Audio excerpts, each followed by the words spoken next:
الحمد لله رب العالمين. الحمد لله حمدا كثيرا طيبا مباركا فيه. الحمد لله على نعمة الإسلام وكفى بها من نعمة، ثم الصلاة والسلام على المبعوث رحمة للعالمين محمد بن عبد الله وعلى آله وأصحابه ومن تبعهم بإحسان إلى يوم الدين. أما بعد، فأيها الأحبة، فإن كلمتي مع حضراتكم إن شاء الله سوف يدور حول مفتاح الجنة. فأعيروني بالقلوب والأسماء، أسأله سبحانه وتعالى أن يجعل كل كلمة أقولها هنا خالصة لوجه الكريم، إنه ولي ذلك والقادر عليه. وقبل أن أشرع في الموضوع، يقول مولانا سبحانه وتعالى في محكم التنزيل: أولئك يبدل الله سيئاتهم حسنات. وقال أيضا في الحديث القدسي: يا ابن آدم، لو أتيتني بقراب الأرض خطايا ثم لقيتني لا تشرك بي شيئا لقيتك بقرابها مغفرة ولا أبالي. musidɓe julɓe tedduɓe teddirɓe l'islam, ɓawo en yettude allahu subhanahu wa ta'ala on, du'ano ɓurnaɗo tageefo ngon sallallahu alayhi wa sallam, kanko e ɓeygure makko nen fof e sahabaɓe makko. khutba an on himo yiilo insha allahu ko wiyete ko miftahul janna, saabiwal aljanna ngal. si goɗɗo naatay e suudu, ko be o naatira ka dambugal, be o sotta si o naata. ko ndu woni saabiwal aljanna ngal. yo Allah okka mawɓe meɗen e kala fatiɓe julɓe aljanna. aɗo en naata nde yewtere nden, no woodi ayeje tawata si a jangiɗe ka deftere Allah, ɓernde ma waltoto. no woodi ayeje sa jangiɗe imanon o ɓeydo, nokkugo ɓernde nden waalo, nokkugo nde hula. aya no ka suratul furqan ka subhanahu wa ta'ala on o daali: wo ɓen waɗuɓe bakkatuji haaɗi ɗuuɗi, yilti ɓe tuubi ɓe rutti ka Allah, wo ulaike ɓeɗo yubaddilullahu, allahu on wattitay sayyi'atihim, bakkatuji maɓɓe ɗin fof hasanato, wattana ɓe moƴƴi. o aya hino wallintina fondo badi adama faggitiɗo bakkatu. yalla yaafo en bakkatu men janɗi fanɗi suuɗi feeñi. nokkugo o daali o yini: qul ya ibadiya allazina asrafu ala anfusihim wo la taqnatu min rahmatillah inna allaha yaghfiru dhunuba jamia innahu huwal ghafurur rahim. wo ko ono yo jiyaɓe Allah. o noddiri ɗo kadi kalimatu jiyaɓe. ko ɓuri fodde kon fof ko si Allah innima ko a maccuɗo makko, par ce que ko ɗaɓɓete kon ko ya eto ha wona jiyaɗo makko. ko ɗum o noddiri nelaɗo sallallahu alayhi wa sallam: subhanallazi asra bi abdihi. hara hewtiga top. annabi isa alayhi salam, nde yumma makko jibinnomo addunomo, ɓe inni ɓe landike mo ko honno: anna alaki haza, fa asharat ilayhi, o sappi bobo. ɓe inni: qalu kayfa nukallimu man kana fil mahdi sabiya. ko ɗume wawata yewdirde bobo jibinaɗe hande? ko ɗum bobo wino: qala inni abdullah. ko ɗum adi wolde taw: inni abdullah, wo min de komi jiyangel Allah. ɗo kadi o noddi: qul ya ibadi Allah, kono yo jiyaɓen asrafu, fantimɓe bonki ala anfusihim, e dow pittali moɗon. o ini: womi toriki omi yeeyi on la taqnatu min rahmatillah. watan taƴo yurmede Allah nde. ko waɗɗa o ko waɗɗa. inna allaha no jomiraɗo yaghfiru dhunuba jamia, o yaafoto bakkatu fop. o watti yeeso ɗo: wo innahu huwal ghafuru rahim. woni yaafotoɗo ha gayno yilto kadi o yurmama. sifa Allah ala ko ɗum si aya o ngari o ini: wo laysa ka mislihi shay. sifa makko ala. a bonnay mo duuɓi temedere, si Allah no yiɗuma ñande wotere e nder mintaji ɗiɗi, inna Allah mi neeɓima bonnude. kono mi torike ma accanan. Allah inna mi accanima. ɓawo ƴi si wona haqqe goɗɗo, si wona shirku. ɓawo ɗum ɗo, nelaɗo sallallahu alayhi wa sallam hiɗen juula e makko. nelaɗo yewti hadisul qudusi. ɓe meki wo: yabna adam, koy yo ɓingel adam foppu natoriɗo, wo law ataytani, mi jaɓɓorte wondin tew yaafuye har haaju an kadi ala mo ɓeydatalan hay hunde ɗoydatalan hay e hunde. ko ɗe hadiseji wallintinta fondo bani adam. ko ɗum quelque soit position ma on no woniri kala ko waɗɗa kala ko anduɗa waɗi e bakkato Allah innuma la tagnatu min rahmatillah wata taƴo dey taƴellima wo la tagnatu wati inna allaha no jomira yaghfiru zunuba jamia o yafata fop wa huwa alghafuru rahim ko ɗo wiyete Allah ko ɗo wiyete sallallahu alayhi wa sallam wa ba'da kulli zalik ayyuha al-ahibba yaqulu an-nabi sallallahu alayhi wa sallam kullu ummati ɓurna ɗon ɓe maaki kullu ummati yadkhuluna al-jannata illa man aba dare hadisi foto ɗo mofte an ɗen ɗe fop majje ɓe naatay aljanna si wona on saliɗo goɗɗo saloto natugol aljanna ndaren ko hombo saloto ɓurna man ata ani dakhala aljanna kala on ɗoftiɗo la waɗi komi wi ko o naatay aljanna wa man asani faqad aba kala on non saliɗo wadde komin ni ko waray ko kanko woni saliɗo yalla waɗu en e naatay ɓe aljanna ayyuha al ahibba wa qala alayhi salatu wassalam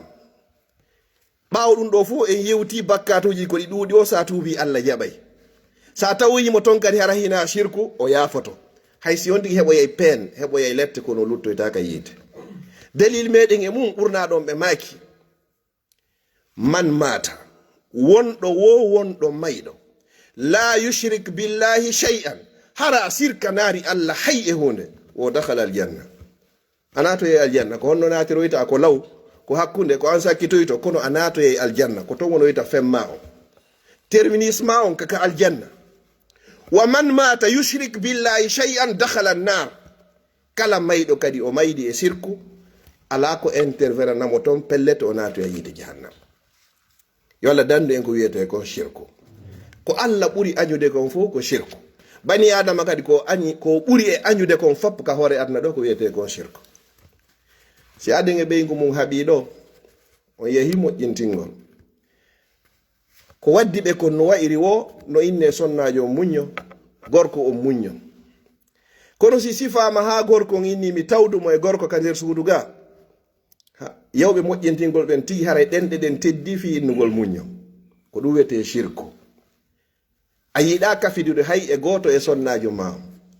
Allah kadi ko kanko pet woni ko taguma kanko arsi kayma kanko wurnuma kanko warayma kala ko heɓuma ma heɓuɗa ko immorde ko makko wo ko honno non ƴettoyta gongel ko o tagi hoolora ɗum acca Allah lotagol nasi piɗi talki bakanji yewgol karamoko e ndaaro lekki arsike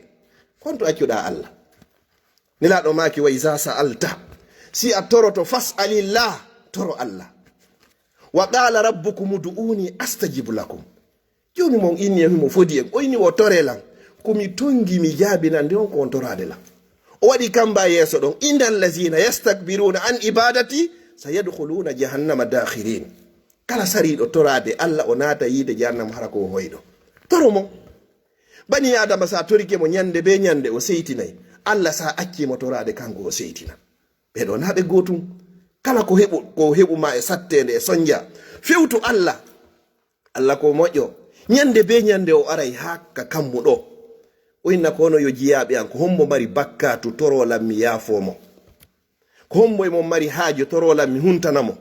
ko hombo jogi ande torolam mi ittanamo ko hombo jogi mapunde ko hombo faala ɗum ɗo ko hombo faala ɗum ɗo nyande be nyande kanko wallandota ko goɗɗo ko innugol mi waɗanima ɗum ɗo ko honɗum accanta o ɗo yaha karamo kojo yo darane ko ɓuri sattude fof ko tuma goɗɗo gaari katkattuwal muɗum ma mercedes wal naati e suudu tawata wonɗo ton o hara hay o ittare koje yo waldamo windamo lekki arsike bani adama o mijitaki ɗum ɗo Allah ɓuri añude joni noon kala ko tawroyɗamo ton harana o shirku ɗo o inni o accante hara neniraɓe noon ɓe yaafo hiɓe heewi e muɗum moƴƴa no yawgol fi lekki arsike ma ɗum fof lekki jiidi ma ɗum ɗo e ɗum ɗo la ko wiyete jiidi ko okkata ɗum wo ko Allah woodi annabaɓe ɓe okki ɓiɓɓe ha yoni woodi o annabaɓe waɗani ɓe rewɓe tun woodi annabaɓe waɗani ɓe worɓe tun woodi annabaɓe o jillidirani ɓe woodi annabaɓe o jonnari ɓe worɓe o jonnari ɓe rewɓe enen kadi bani adama o fof ko ɗon woni classement men o ndaro e suratu sura o yini wo lillahi ma fi samawati lillahi mulku samawati wal ard ko Allah waɗani laamu kammo ɗin e leyɗe yahlugu ma yasha himo taga kala ko yiɗi kala ko muuyi en o yiɗiri kadi yahabu liman yashau inatha o okka ɓe o faala worɓe tun absect wona ɗon ta fortu be heɓa gorko. wa yahabu liman yashau zukur o okka kadi woɓɓe ɓe o faala ɓen hara ko worɓe tun jaɓu wona ɗon a anda ko fi honnugo ɗum moƴƴamma. aw yuzawijuhum zukranan wa inasa ma o jillindirana ɓe worɓe e rewɓe ka be heɓo seeɗa ɗon kadi jaɓu wona ɗon. wa yaj'alu man yashau aqima 4e jon o waɗamo mo jiidota ko few inna an ɓiɗɗo moƴƴanama a handa e ɓiɗɗo inno alhamdulillah Allah mi weltike par ce que mi anda si ɗum arino ko honno wonanaynolam. sa yini noon a jaɓari ɗum ɗo a forci situation o ɗum ko yeddugo subhanahu wa ta'ala. ma bikum min ni'matin fa min Allah. kala nema ko anduɗa ko nga heɓi anduka ka Allah iwri ko ɗum sino tawa e duwawuji jangeteɗi bimbi kaskaru sabahi wal masa a innay to ma asbaha bi min ni'matin aw bi ahadin min khalqik faminka wahdaka la sharika lakal mulku wa lakal hamd. Allah de kala ko wetani lanɗo hande immorde e nema ko immorde e ma. si tawi koye immorde jiyaɗo kadi iwi ton ha hewtilam foppu mi moɓidiri ko immorde ma subhanahu wa ta'ala. sa jaɓi ɗum ɗo a soñjata hoore ma musidɗo julɗo tedduɗo. joni noon wodey tawoyɗomo to wo yaadi e sirku wo o cikkoydo ka nder yiite jahannama. bani adama noon si neminama ɓuri ko lamɓe aduna nemina. si jahannama wifimo minute goto ma seconde goto so landama o innay ha hande o meeɗari ko wiyete wiwgol heɓugol ko wiyete kon nema. so yaltinama e nder yiite jahannama o memi nema hun aljanna e nder minute goto o innay Allah ha hande min mi meeɓari heɓugol ko wiyete kon tampere. yo Allah dandu en ko wiyete yiite jahannama ya rabbal alamin. si ɗum ɗo feƴƴi musidɓe julɓe tedduɓe kala ko waɗi ɓeyna ko golle sheytan. nelaɗo sallallahu alayhi wa sallam hakke ko ɓe yiɗi en kala ka ɓe andi ɗum ɗo bonnanayi en ɓe addi ɗon ko kalirta ɗon fiwata hewtu en kono wedditiɗen. masalan so ƴetti ka askar sabahi wal masa du'awji watte ɗin bimbi e kikiɗe ɗum ɗon du'a en fo ɗen hunjimo ɗum ɗo miɗo felliti. ɗon andi si on tigi waɗi subhanallahi on ha gayni laabi 33 alhamdulillah yo laabi 33 allahu akbar laabi 33 woni 99 ko timminirta ɗum ɗon ko honno ko la ilaha illa allah wahdahu la sharika lah lahul mulku wa lahul hamdu wa huwa ala kulli shay'in qadir woni temedere wo bakkatuji maɗa ni fo ɗi yafete. joni noon o la ilaha illa allah wahdahu la sharika lah lahul mulku wa lahul hamdu wa huwa ala kulli shay'in qadir ɓurna ɗon ɓe maaki wo kala waɗuɗo oɗo laabi temedere e nder ñallal kisa so ako bimbi ma ko ñalorma ma ko kikiɗe heɓumo tun e nder ñallal ngal 100 fois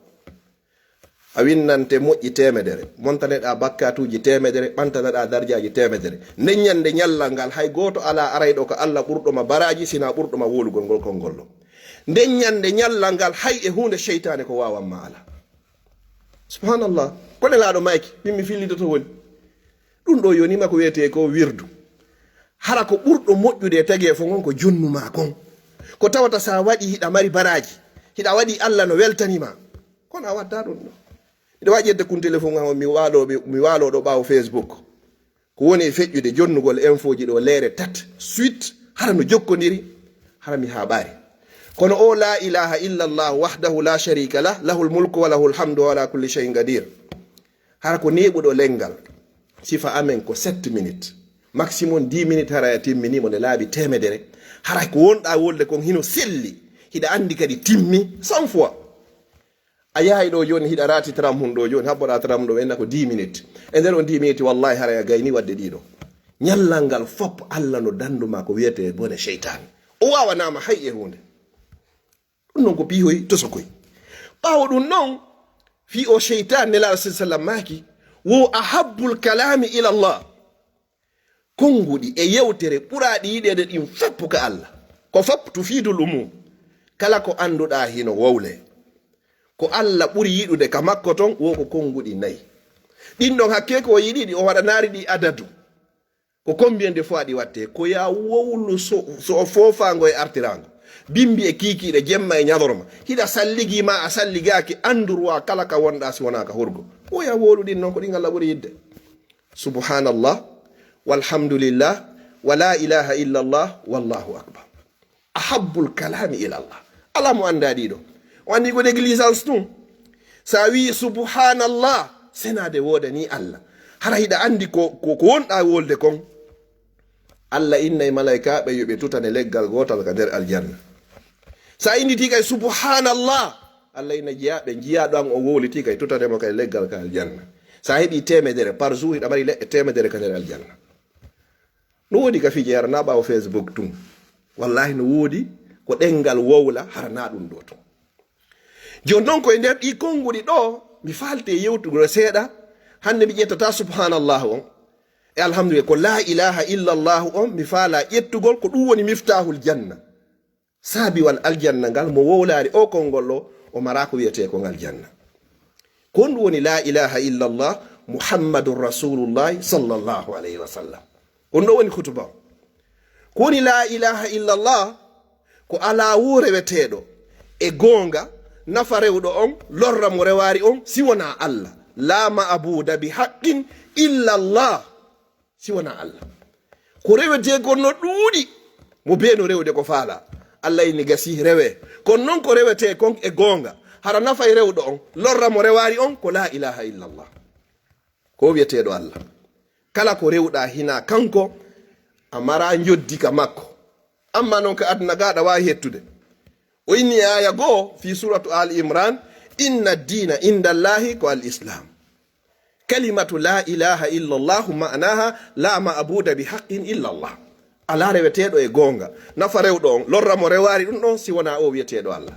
ko firo makko onni ala ko natiro en aljanna si wona oɗo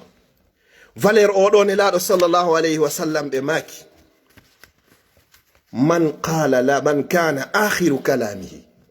la ilaha illa allah dakhala aljanna kala wonɗo hara konngol makko sakkitingol ngol e hoore o aduna ɗo ko la ilaha illa allah ɓeyni ko aljanna wodanma honno ngol ɗo heɓorta ko ya wuure e maggol ɗengal magal ngal loppo e wowlugol la ilaha illa allah ɓurna ɗon ɓe maki jaddidu imanakum bi qawli la ilaha illa allah o heyɗintine gomɗinal mongal heyɗintinire imanu mon on sabu wi'ugol la ilaha illa allah nini julirde men hino pentaɗo dane machallah no foti sen itti ɗum ɗo joni en watti ɗo joni zone nete ko non wayi sa ko anniɗe wonti kesum non ko non sa de yuɗa la ilaha illa allah o ara imanu ma on kadi wonti keso hara nayi en waɗu jikku nde goɗɗa nanɗa o sintiri o andu probléme waɗi na kombo mayi ay waɗu jikku ɗon goɗɗo yidina la ilaha nene ko honno waɗi baba ko honno waɗi ene ko honno waɗi ara fof no jentade andugol ko honno nouvelle on ko homo woni ko mayi la ilaha illa allah goɗɗo hani waɗugol jikruwol mum ka karamu ɗengal ngal wala yazalu lisanuka ratban li zikrillah ta ɗengal maga siru hingal loppi e jantagol inde Allah ɗum fuɗɗori la ilaha illa allah wowlu ɗum fofago e artirango mara adadu kadi ko laabi tati ko laabi nayyi ko laabi joyi ko laabi sappo happaka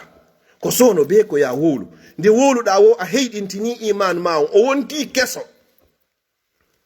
nde juma no are ɗon ɓe ɗaɓɓa e dolo ko laba ko yeɗɗu ko hay so tawina kesum harano laaɓi pos par ce que ko ñalande teddude awa ko noon kay la ilaha illallah nde wowluɗa o andu iman ma wonti keso la ilaha illallah la ilaha illallah la ilaha illallah hawnaki e yurmede Allah wowla ɗon ɗum Allah ƴettira ɗum wonki hummako haray battane moƴƴo waɗi Allah hokku en battane moƴƴo nelaɗo sallallahu alaihi wasallam ɓe maaki kala mo konngol mo sakkitingol ko la ilaha illallah o naata e aljanna ɓe maaki nokkugo kadi e hadis goo ɓe inni wo joloytaka nder yiite luttoytaka nder yiite jahannama kala wowluɗo la ilaha illallah walaw marratan fi umri hay so tawi ko nde wotere e gurdam makko harano laaɓi poska ɓernde makko mukhlisan fi qalbi harano laaɓi pos nder ga wowluɗa ngol konngol ɗo on tigi luttoytaka nder yiite jahannama yo Allah dande en ko wiyete ko yiite si ɗum no feƴƴi musidɓe julɓe tedduɓe valeur konngol ngol la ilaha illallah ɗon andi annabaɓe fop maɓɓe ko annabi Musa tun yewtidi Allah ka hoore leydi ɗo annabi Musa yinno Allah miɗo faala ya yetolal goɗɗum komi wirdora komi jantorama ha min kadi ɗum ɗon ko spécial fi an Allah inni Musa wi'u la ilaha illallah annabi Musa alayhi salam ko honno o jaabi o yiɗi Allah miɗo andi la ilaha illallah jiyaɓe ma ɓen fop adi ɓe sakkitiɓe fof no wiide la ilaha illallah fof no andi ɗum ɗon mi faala ya jonnan goɗɗum Allah inni Musa wi'u la ilaha illallah la ilaha illallah harna inu la ilaha illallah la ilaha illallah ala reweteɗo si wona Allah annabi Musa insiste Allah ko honno jaabimo o inni ko ayyo Musa si tawi kammuli ɗin jeɗɗi e kala ko woni e majji hara min Allah mi tawaka leyɗele ɗen jeɗɗi e kala kadi ko woni e majji konteni majji on fop si waɗama e sikeli balance ɗo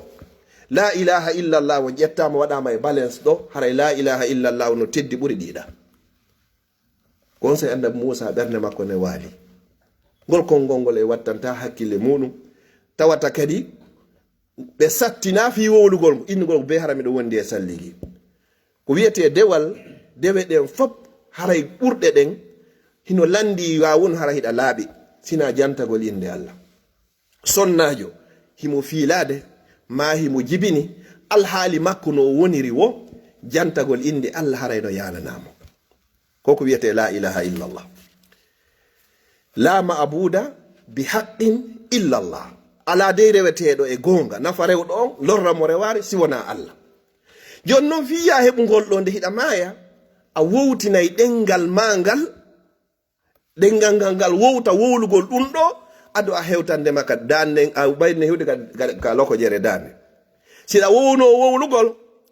ɓayni la sallam no maki laqqinu mawtakum la ilaha illallah wo longine wonɓe mayde monɓe la ilaha illallah si tawi ɗa wowno wolde goɗɗo hewtika o timma komo ko baɓe hani argo wulgol takko maɓɓe na wullayɓe ko anduɓe ko honno wonɗo e mayde kipirte goɗɗo hani wasiyade simi hewtanila noggo dey haray kaarijo e kaari ɗo faala ɓe won ɗon sa woni ɗon nalandagol ono ñawlnola ma ɗum ɗo e ɗum ɗo ko ya ekkutumo inna la ilaha illallah hara an hiɗa fillitade konngol ngol hiɗa ka fewndo hoore makko o nana la ilaha illallah si tawi himo wowno o wurno e maggol Allah townana emo ɗengal ngal o wowla ngol ɗo hawnake e yurmede Allah wonki ki yara ɗon mi toriki Allah yo Allah okkan en fo meɗen battane moƴƴe aqulu qawli hadha wa astaghfirullah li wa lakum fastaghfiruhu innahu huwal ghafurur rahim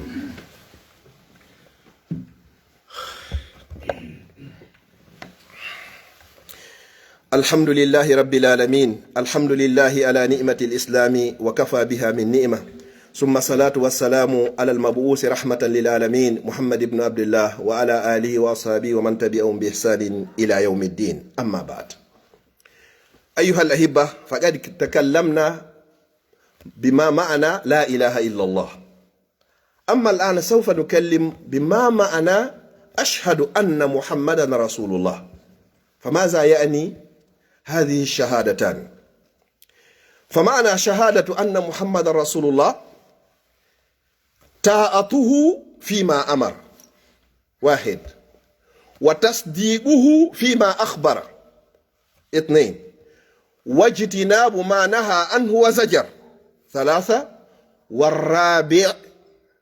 واجتناب ما نهى عنه وزجر وألا يؤبد الله إلا بما شرع هذا هو معنى أشهد أن محمد رسول الله musidɓe julɓe tedduɓe ɓawon yettude bajjo seni ɗo ka hutuba ɗiɗaɓo e yewti ko woni la ilaha illallah miɗo toro Allah yo Allah arsikan on fuu moɗon kala jentoyiɓe nde yewtere hara konngol makko sakkitingol ngol hoore adna ko la ilaha illallah toriki Allah subhanahu wa ta'ala yo Allah tabbintinoyi en kadi ka lande gabru ko honɗum woni muhammadun rasulullah sallllahu alayhi wa sallam haray noon ta goɗɗo nanu inde ɓurnaɗo no wowle o ronka julde makko mo tawa kambaji molanaɗi nanɗo inde nelaɗo sallllahu alayhi wa sallam no wowle o ronki juulugol e nelaɗo wo ta'atuhu ko ya ɗofto nelaɗo on fima amara e konko o yamiri woni go'o wa tasdiquhu fima akhbara e gongingol mo e konko humpiti en koko wonɗe wonde ɗo fof fiyite aljanna ko nelaɗo humpiti en goto e meɗen yahari arti nelaɗo ari qur'ana ari en gongimmo e fi konko humpiti en wa tasdiquhu fima akhbar en gonginimo kay ko ɗum woni iman ko ɗum sinela sallam yewtuno fimen ɓe inni wo aynay mi yi siɓɓe am ɓen sahabaɓe inni menen nami mi siɓɓe ma nelaɗo maaki onon ko wondi ɓe am siɓɓe am men ko ɓen aroyeɓe ɓawan harami maayi ɓe gomɗina lan hara ɓe yallan hum ihwani ko ɓe woni siɓɓe hamɓe yo Allah waɗu en e maɓɓe. Wo tati wajjitinabu ma naha anhu wa zajar, wo e woɗɗitagol kala ko nelaɗon haɗi ɓe ñaaɗi e muɗum kadi. Wonde ɗa inna pay kumma ɗum ɗo wattake, wonde kadi inna sa waɗi ɗum tumi sofinte, sa waɗi ɗum tuma ma e joni, ko ɗum woni wa ma naha anhu wa zajar, o ñaaɗi e muɗum kadi. Nayi on wa an la yu'bada Allahu illa bima shara, wo ko satti o tawi rewir Allah sinano nelaɗo sar inirani en noon. Kala rewirɗo Allah harana no nelaɗo addir noon, ɗum noon ko geɓal makko. Man ahdasa fi amrina haza ma laysa minhu fa huwa rad. Kala sincuɗo goɗɗum ka dina ko nelaɗo addari ka sunna, ko arari ka Qur'an, andu ɗum noon ko geɓal ma, wonanima pubel yawmal qiyama. Ko an noon andi ko honto bugoyto ɗum ɗon. Hay ko ɓe yeeti en kon en wawari waɗugol fuu, ko hon ɗum sincirte goɗɗum goo tawata e gaynar taw ko yamiraɗen ko. Ko ɗiɗo piiji nayi woni seedagol ala reweteɗo ko hina Allah, Muhammad sallallahu alaihi wasallam ko nelaɗo Allah. La ma'buda bi haqqin illa Allah, ala reweteɗo e gonga nafa rewɗo lorra mo reware si wona Allah. Muhammad sallallahu alaihi wasallam ko ta'atuhu fima amar, ɗoftoɗen mo de ko yamiri en ko. Wa tasdiquhu fima akhbar, gonginen mo e kala kon ko yeeti en fimol. Wajjitinabu ma naha anhu wa zajar, woɗɗitoɗen kadi kala kon ko haɗi en e muɗum o ñaaɗi. Wa an la yu'bada Allahu illa bima shara, wata rewir Allah hay e hunde sinano yamiriri non. Haray ko ɗum ɗo woni ɗi konguɗi ɗo ɗiɗi. Inchallahu jande go en ƴettoyey fi julde nen e zakka on e korka kan e hajji on, si tawi balɗe hino lutti. Ɓaw ɗum ɗo fof o darniri yewtere nde musidɓe julɓe tedduɓe mi darnira ɗo min kadi khutba on. O inni wo ish ma shi'ita fa innaka mayyitun. E maki de haray wuurir no wuurirɗa wo, kono andu pellet wondema ko a maayo. Yewtere hulɓininde, mi woni lanɗo mi maayay, mi woni marɗo mi maayay, mi woni gando ko pellet mi maayay, mi woni moƴƴo ma bonɗo ko wallahi pellet ñande ko maayay. Bani adama on waɗa ɗum ɗo, koola ɗum ɗo ka hoore muɗum, bimbi e kikiɗe jemma e ñadorma fofango e andita ɗum ɗo. No wuurirɗa wo no wuurirɗa, ka klasiɗa wo ka klasaɗa, andu pellet la budda minal maut. Innaka mayyitun wa innahum mayyitun. Am Muhammad ko a maayo, pellet kankole o maayi, wa innahum no kamɓe kadi mayyituɓe, fat maɓɓe ko ɓe maayoɓe. Si on ti kooli ɗum ɗo ka hakkille mum, a gomɗini ɗum ɗo, on tigi ɗoyta e faale. Wo ɗiɗi, wo wahbib man shi'ita fa innaka mufarigu. Yiɗu kadi kala mo faalaɗa, añu kadi kala mo faalɗa, weldu e kala mo faalaɗa, añu kala mo faalɗa, fa innaka mufarig. Wo wallahi ange makko kon seeɗayɓe. Kadi laaɗo sallallahu alayhi wa sallam seedidi ɗon e Aboubacry, kadi laaɗo sallallahu alayhi wa sallam seedidi ɗon e sonna maɓɓe nene Aisha. Wallahi enen kadi ñande go ko ni en yara e goto goto, ko imma goto goto ma jama buyi goto anda ko honno woni ko sakkitorta.